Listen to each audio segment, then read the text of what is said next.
Ladies and cowboys, it is time for another sunset, sundown mountain bike ride at the Bota Ranch mountain bike course. But tell you what, it's a good day to be alive. Good day to ride. What makes this mountain bike course so special is that it's right on the banks of the Rio Grande, hand cut by volunteers, mountain bikers who appreciate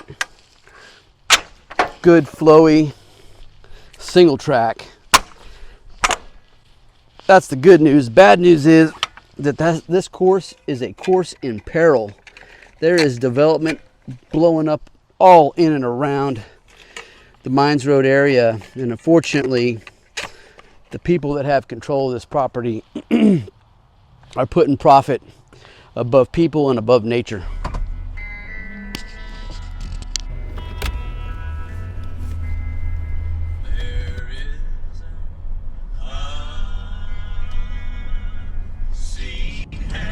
So for those of you that are new to Roads Less Traveled, and well, I guess that would be like everybody else except 36 subscribers, you're gonna get to meet my good friend and fellow criminal defense lawyer, Oscar O. Peña. Here we are. Hello. picking the man up, and the man's mountain bike. That's right. Yeah, let's load it. All right. So after church, or I should say maybe even before church, I honestly have a hard time telling the difference between church and being on the mountain bike trail, because there's different ways to get close to God, and riding with your good buddies, chasing a sunset, that's one of them.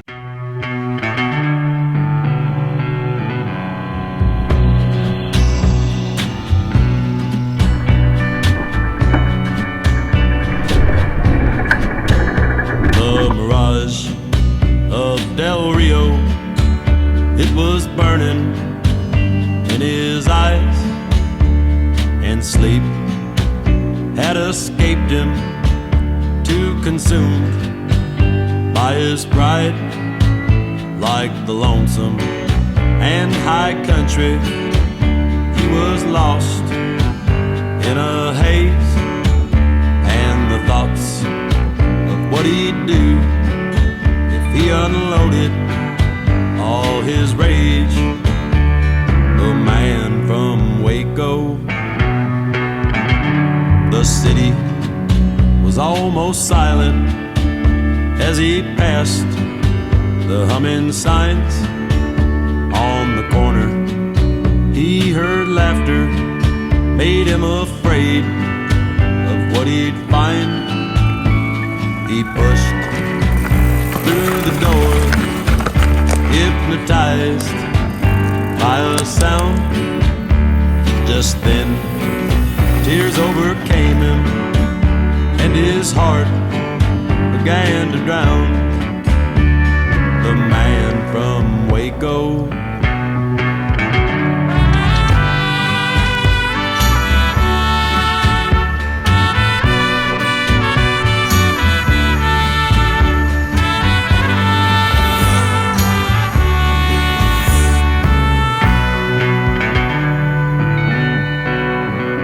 Was there that he shot her while the lovers were embraced with the bullet he intended for the man who took his place. He cried through the night as he made his escape, but the rain that was falling could not wash away his shame. The man from Waco, on the banks of the Brazos, where the desert willow grows, the clear, shallow water just won't say all it knows. A moment of burning anger can curse the living through the days. You can let that river take you, but you will never get away. The man from Waco,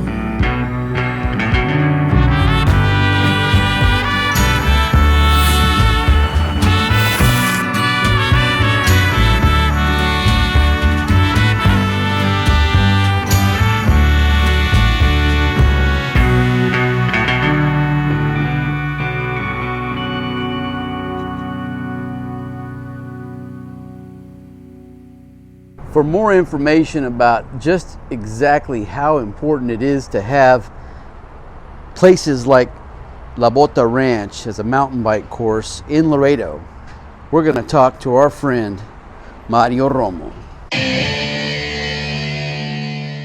It's half of our business is the mountain bike scene. When we first started, we only had pretty much Morales Ranch that was a structured mountain bike course. And then with time, we, Shiloh started getting developed. And then after city took over and finally made that into actual real trail, even though a portion got cut off recently, we still have that trail. I've been riding La Bota since, I want to say 2001, when it was still watermelon farm, onion farm, the World Trade Bridge was barely getting built, and we were already out there riding our bicycles, clandestine style. When we got permission from the Mullers or the La Bota Association to actually go out there and cut, and Arturo Dominguez hired a company to build the portion of the trail that kind of got the movement going, finally turned into a real trail. And then Jorge Munoz did a spectacular job building section 1, 2, and 3. And now we have a 8-mile beautiful trail out there system, something that, like no other.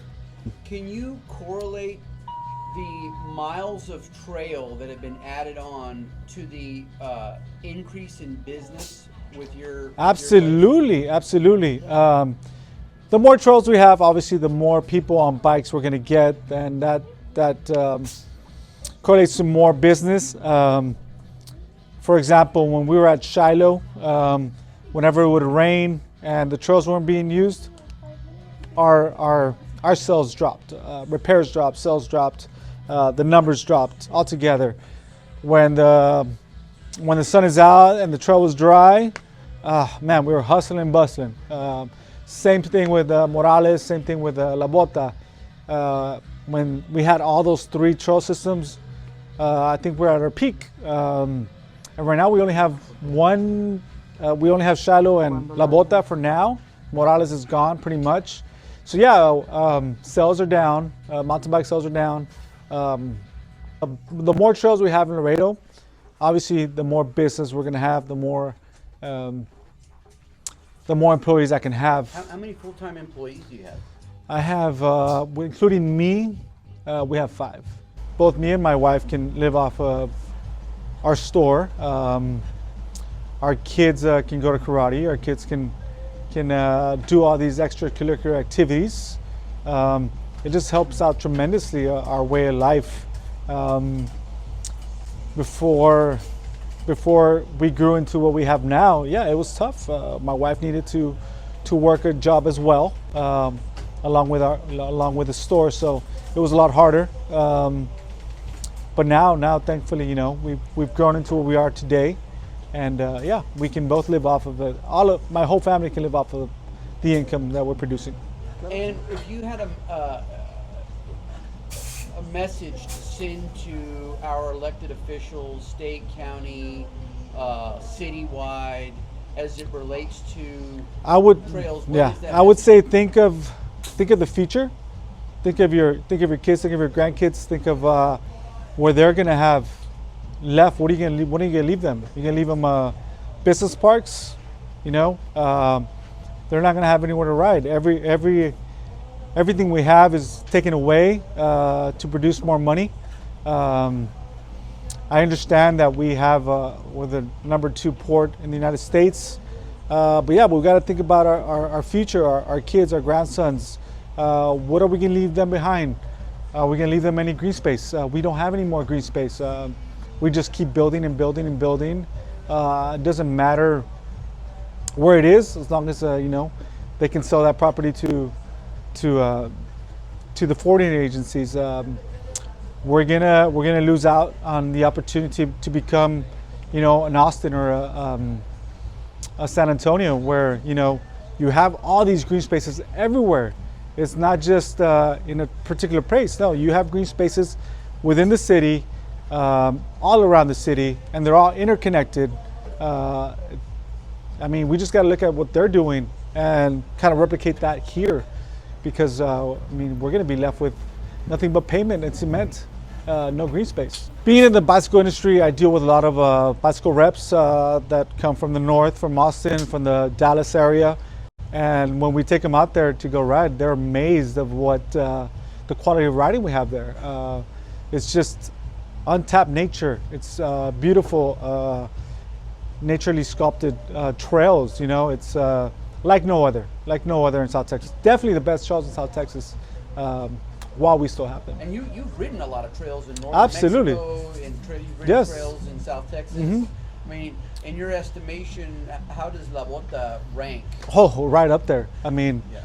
I would say we're right there with the best trails in Texas. Yes. We don't have the infrastructure some of those trails have, but yes, as far as the trails themselves, yeah, some of the best.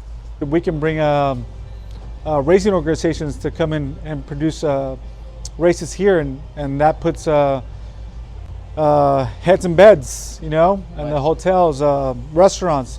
Yes, absolutely, it would help our economy. Definitely, it would go a long way for the economy.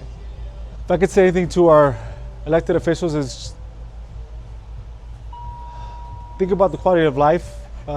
Think about what is Laredo going to look like in 20 years. I understand people want to move from one place to another as fast as they can, but look at other cities. They've done without taking out the beautiful creeks that they have in their cities, because pretty much it's what it is. That's where we build our trails, in creeks. And if we could just leave nature untapped, and not just cyclists, nature seekers, hikers, it can be used for everybody, families. So yes, think of the future. So I've lived in Laredo all my life. I grew up on the south side. I grew up there. I'm studying to become a Border Patrol agent. Right now I'm currently in the processing right now. I'm gonna go take the test on Tuesday of this week, upcoming week. I graduated from Alexander High School. 6th grade is when I started competing, which was in middle school. A lot of sacrifices that I had to do to be competing. A lot of memories. Those are the #1 rules that I have with me. No matter what, no matter where I go, I'm gonna always be taking care of them, keeping them with me. Memories is a key to building yourself. You don't have that, you won't go nowhere. Spending time with my family, that's the #1 thing. Being able, it's an opportunity to be competing. Not everyone gets to do it. When I would go and compete over there and out of town, like in San Antonio, Austin, Dallas, they have multiple trails. And when I mean single trails, each single trail that they have is plus 30 miles, 40 miles. And when it comes over here in Laredo, we only got like 2, I'd say. We had 3, but Morales, I understand he sold it, but we only have 2, which is Shiloh and La Bota. Shiloh would have about 6 miles, La Bota around 8, and that's not enough, And How would you describe Laredo's mountain bike community? I describe it pretty good, It's growing. Every time I go to any biking meets, I see different people, and I'm glad I see different people, because not only is our community getting bigger, but it's getting stronger. 6th grade, 7th grade, and then when I was in 7th grade, I won this one from Timbra. These 2 at the same time, and then this was my 8th grade year. Back when I was still in high school, we had Mariana y Dania. We would always, contact each other, hey, let's go out for a group ride. And what we would do is we would either go to Shiloh, do like 3 laps, which was like around 15 plus miles, or we go to La Bota, do like 2 laps, which is around 15, 16 miles. And that's what we would do to train, And with those trails, it would help us better ourselves too when we would go over there. I feel like that's a huge advantage. If we were to have more local trails here, it would give us a huge advantage to the trails over there. Because if we were to just have 1 or 2, yes, it'd be okay. But at the same time, if we could have an opportunity to get more, it would help us in the future to prepare ourselves for races that we would want to do. I've seen a lot of people that were like, oh, I'm from Dallas. I overheard this trail. And I was like, oh, where'd you hear it? Oh, on the Facebook, or I follow some people on Strava and they always recommend me. From there, that's my thought. We should do something, either a race or we should localize it to La Bota bike trails, rather than just throwing it away, running it over with bulldozers, just wanting to build houses. I feel that we should put a stop to it, make it a trail where no one messes with it but us. What we would do when we would clean up the trails, we would obviously move like certain rocks. We would clean it to where it won't be it wouldn't have too much sand on the turns, less sand. We would cut the branches that were out in the way of the riders' faces. We would try to fix it up because it would be either too bumpy or it would be a really steep ditch. We would cover it up with dirt. And not only that, we would all get together. And those are memories for me that no one else could take away. The reason why I feel you should keep La Bota trails the way it is, and rather than just running it over, throwing down our trails, is because that's what we grew up with. That's what I grew up with. I grew up with La Bota trails. Now if you were to just throw it down. I understand you want to build houses, that's money, but what are you going to be leaving us? You're going to be leaving us with nothing. We grew up with Shiloh, La Bota, Morales. Morales is down, Tammy U is down.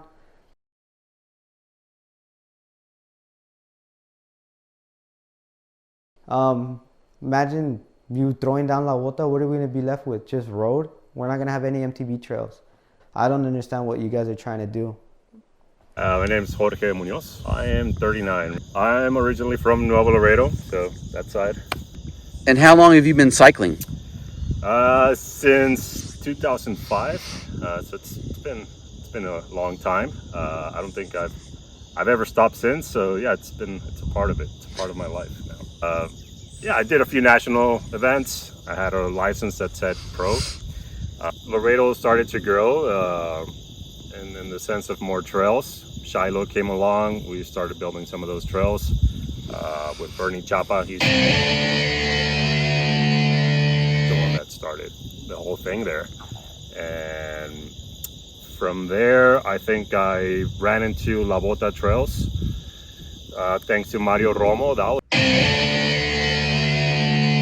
was probably 2010, 2011. And back then, there was probably, one good section of single track, which is Deer Trail, and a few other sections that you would enter and exit in a few seconds.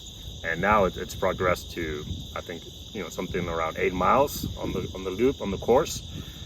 La Bota has a very, very good sections or share of trails that are very similar to what you're going to see in some type of cross-country races. I mean, obviously we're in Laredo, we don't have any mountains, any long climbs, but we do have a lot of steep, punchy climbs. And when you go race some of the Texas events, the Timbro series, yeah, it's very similar. I mean, it might be a little bit longer in those races, but La Bota, I think if you come here and train twice a week, it'll be enough to get you competitive to go race outside of Laredo. 2018, 2019, that I just started looking at the map, looking at my files, my training files, and just looking at that GPS and seeing, what more can I build? Because, riding the same thing over and over, you want more. You're just waiting for that race to come up that weekend so you can go out of town and explore some new trails. But I started looking into the map just to see where I can build more trails here, and I did find a good section that, you know, we could take advantage of. And yeah, I just printed out the map and I started drawing, you know, my imaginary single track line where I wanted to run it. I came down here, I walked it, and yeah, that's how it came about. I marked it, I designed it, but a lot of the Laredo cycling community, you know, came out here and helped me build it. Once you get on the bike and start exploring these trails, you know, you fall in love with the sport. You know, it's a good rush, it's a good adrenaline, good workout, and it's fun. So La Bota, you know, I think, like I said, it's around 8 miles. I think it's definitely the biggest course we have here in Laredo, and yeah, I hope it stays forever. It's a nice place to be at. I've been coaching for the last 12-13 years. I've been fortunate with that, and lucky to say that I'm doing this full time. That definitely has helped a lot, you know, having these trails, these sections, you know, other parts like Shiloh or Morales when it was there, because yeah, that you know, it grows the sport, it grows, you know, I guess this side of my business or my company that I'm trying to run. Are you able to make a living? Yeah, I've been doing this full time the last 3 years. So yeah, it's good. Yeah. If La Bota was to be, you know, fully developed and houses put in, you know, like they're planning to do, what sort of economic impact would that have on, you know, your business or on the? Yeah, I don't want to think that far. You know, if there's no trails, if, you know, there's less service needed now for the bikes, and yeah, I hope that doesn't happen. Can you connect economy with recreation? Yeah, I mean, if, you know, just thinking big, if you look into Bentonville, Arkansas, yeah, it's the new mecca of mountain biking there. You know, a lot of companies, a lot of businesses related to the industry are moving to that town now, and the town itself is investing a lot for mountain biking. They're building trails left and right, up and down, everywhere, and yeah, there's a lot of events. There's a lot of companies moving into town, and it just keeps growing. And yeah, if we get permission to build more trails, there's a lot more where we can, you know, grow the course for sure. Well, I've lived here at La Bota Ranch, which is on the northwest edge of Laredo, for 24 years. What connects me to this area is that there's still some untouched landscape behind the neighborhoods, several hundred acres, and I've explored it in many different aspects over the last couple of decades. I've explored the archaeological sites that are here. I've explored the geology of the place. Of course, I'm a nature photographer, wildlife photographer, so I've gotten great benefits out of being out here and enjoying the wildlife and the landscapes and the sunsets, the moon rises. By the way, there's the full hunter's moon rising over there tonight. Beautiful scene. And do you feel a personal, emotional connection to this land here, this space? Absolutely, because I think I know this this bit of the Rio Grande and this ranch better than anybody alive. As a matter of fact, I can affirmatively assert that. The ranch owner actually designated me as the liaison to the National Guard, who's out here on Operation Lone Star. So whenever they're in operation in the area and they need any information or directions or showing them where the crossings are and so forth, they come to me. But to answer your question more directly, my connection to this place is that it's what holds me to Laredo. I've lived in Laredo 24 years, and don't get me wrong, I love the people of Laredo, but Laredo doesn't have a whole lot to offer a lot of people like other places do, and I've entertained the idea of living somewhere else for the last couple of decades, and I still do, but it's still this place that's the anchor to me that keeps me here in Laredo, because it's got special qualities, it's got a special allure to it that holds me here. It's a place where I can escape from my house and be out in the wilderness in 5 minutes, 10 minutes.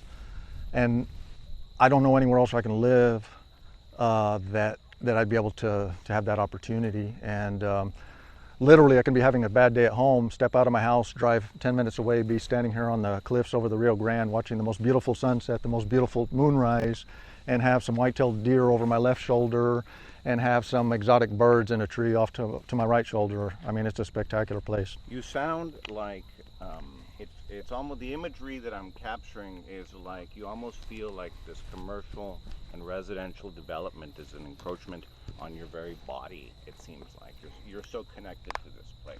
It is, because in the last 24 years I've watched a dark horizon and an undeveloped natural horizon around me now become engulfed in lights, in industrial lights and in commercial lights and so forth. So I'm, with the exception, well, not really with the exception, but with a few blank spots still on the Mexican horizon over my left shoulder, completely surrounded by lights now.